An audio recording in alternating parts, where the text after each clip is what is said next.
The most successful club in Serie A history, there's always an expectation for silverware at Juventus. However, after missing out on the Scudetto for the first time in a decade, and having failed to make it past the Champions League quarter-finals since 2017, the old lady's standing amongst Europe's elite is at its weakest since the late 2000s. Nevertheless, what they achieved during the 2010s was undoubtedly remarkable. No club had ever dominated the Italian top flight so consistently, while they went toe-to-toe with some of Barcelona and Real Madrid's greatest ever sides in Europe. But how was this unprecedented era of success achieved, and how did it collapse? On today's EFD Explained, we're going to find out. When Andrea Agnelli was appointed president of Juventus in May 2010, he inherited a club in desperate need of rejuvenation. The Calciopoli match-fixing scandal of 2006 had seen the Bianconeri stripped of 2 Serie A titles and relegated to the second tier, after chief executives Luciano Moggi and Antonio Giraldo were both found guilty in the investigations. This prompted a mass exodus of top players like Zlatan Ibrahimovic and Patrick Vieira. And despite making a strong return to the top flight, finishing third in 2007-8 and second in 2008-9 under Claudio Ranieri, the club was soon in crisis again. The 2009-10 campaign saw the Bianconeri finish 7th in Serie A, drop out of the Champions League groups and get knocked out in the Europa League last 16 by Fulham. Ciro Ferrara became the first Juve manager in over a decade to be sacked midway through a season, and their fall was mirrored on the terraces too. Whereas the averaged attendances of almost 40,000 during their last legitimately recognised title win in 2002-03, by 2009 this had dropped to just over 21,000. But despite the club's trophy troubles, and the fact he was just 34 at the time of his appointment, there was pressure on Agnelli to deliver. His family had owned Juventus since 1923, and he was the first family member to become club president since his father in 1955. And while his tenure started disappointingly, with his decision to hire Sampdoria manager Luigi Del Neri proving uninspired as the side slumped to another 7th place finish, he very quickly turned things around. He oversaw the completion of the Juventus Stadium, which replaced the oversized Stadio del Alpi. The old ground's athletic tracks had been blamed for killing the atmosphere at games, and the new development saw fans brought much closer to the pitch.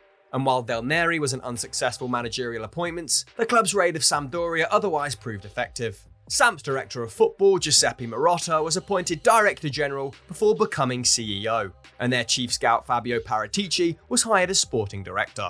In the 2 years following their arrival at the club, a number of key players were brought in. 23-year-old centre-back Leonardo Bonucci was signed from Bari for €15.5 million in the summer of 2010. And although he struggled in his first campaign, becoming a scapegoat for the club's bad fortunes, he would go on to form part of a legendary back line with Giorgio Chiellini and Andrea Barzagli, who was signed from Wolfsburg for just €300,000 in January 2011. The following summer, Arturo Vidal was signed from Bayer Leverkusen for €12.5 million. Stefan Lichtsteiner arrived from Lazio for €10 million, and veteran midfield anchor Andrea Pirlo left Italian champions Milan after 10 years, joining on a free. Following the side's first game of the season, a 4-1 thrashing of Parma in which Pirlo provided 2 superb assists, vice-captain Gianluigi Buffon hailed him as the signing of the century, even claiming he'd personally thanked Milan's chief executive Adriano Galliani earlier in the summer.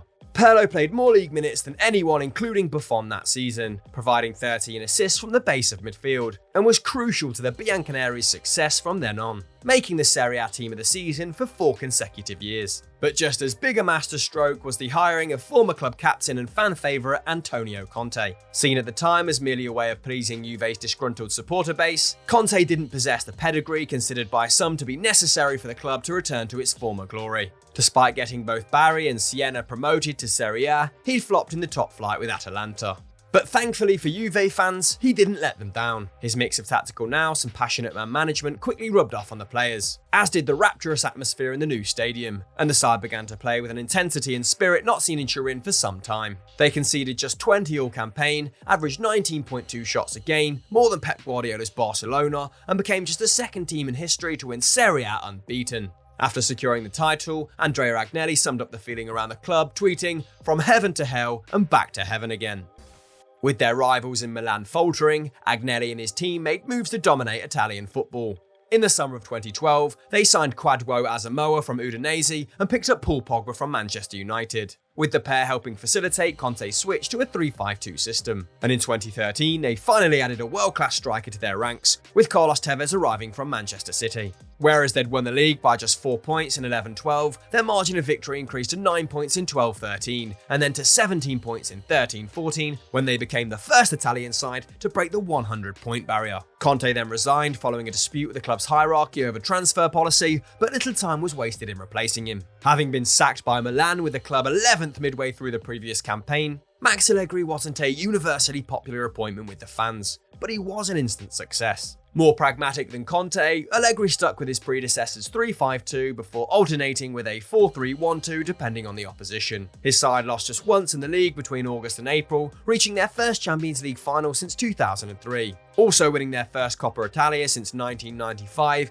kicking off a remarkable run of 4 consecutive league and cup doubles. En route to Allegri's second Champions League final in 2017, they managed to keep a clean sheet over 2 legs against a Barcelona side containing Messi, Suarez and Neymar, all at their peak. After what seemed like an eternity, Juve were once again sitting comfortably among Europe's very best sides, backed by the continent's fiercest defence. Key to this success was the club's transfer strategy. Marotta and Paratici were superb in the market, bagging bargains on undervalued talents and ageing stars, and selling the likes of Pogba and Vidal for huge profits. Paul Pogba, Kingsley Coman, Fernando Llorente, Sami Khedira and Dani Alves were all signed for free. And aside from Coman, who was eventually sold for €21 million, all of them made a significant contribution to the side's success. Even selling Bonucci to Milan didn't hurt them. In his one season away, they won the Scudetto with 95 points, posted their biggest goal tally since 1961, and even conceded fewer than they had the previous term. But following the 2017-18 campaign, cracks started to emerge in the old lady's previously steely armour. The club spent €260 million on transfers that summer, more than ever before, while their incomings amounted to €111 million, their lowest in 3 years. Having been frustrated by their 2 near misses in the Champions League, they went all out to land the competition's greatest goalscorer, Cristiano Ronaldo. 45% of their summer spending went on him alone, as did a reported €31 million in wages. And while this made a lot of sense commercially speaking, with the club gaining 2.2 million new followers across their social media platforms in the 24 hours following his announcement, it was a big gamble in footballing terms, and one out of keeping with the more widely transferred dealings of previous years. It didn't pay off. Ronaldo kept up an excellent scoring record for the Bianconeri, but it wasn't enough.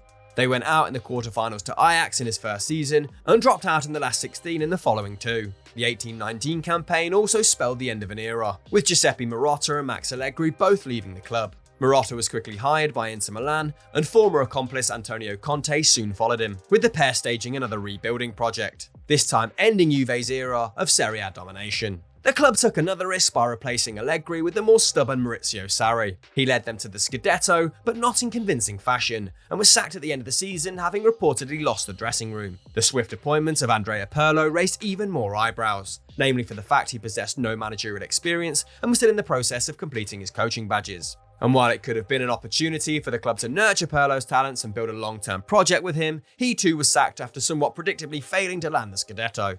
Transfer policy also became increasingly puzzling. Though there have been solid investments like Matthijs de Ligt and Federico Chiesa, there have also been some significant mistakes. Douglas Costa was signed for €40 million and started just 14 league games over the following 2 seasons owing to injury. He's now on loan at Gremio, and at 31 is valued at just €6 million by Transfermarkt. Christian Romero was signed for €26 million before being loaned back to Genoa and then to Atalanta with a €16 million option to buy. As a result, the Bergamo club were able to sell him on to Tottenham for a large profit. Crucially, the club has failed to address the left-back position, and despite numerous signings, are yet to find the right balance in midfield. In the first 2 months of the current season, 6 different players have already played at centre mid, while Adrien Rabiot has been played on the left. And having begun the 2010s as a hero, Andrea Agnelli has commenced the new decade as a villain. His backing of the doomed European Super League project sparked outrage among large sections of the football community, with UEFA President Alexander Ceferin labelling him a snake.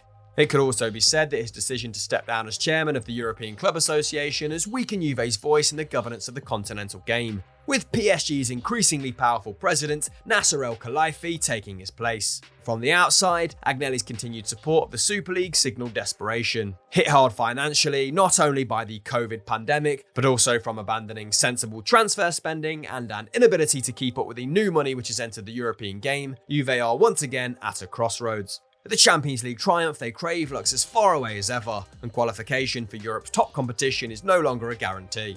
Now, the reappointment of Allegri looks like a club looking to the past rather than the future for answers. It may be some time before we see the old lady as strong as she once was. So team, that was Explained for another week. For more great EFD content, click on screen right now and make sure you're subscribed to the channel with notifications on.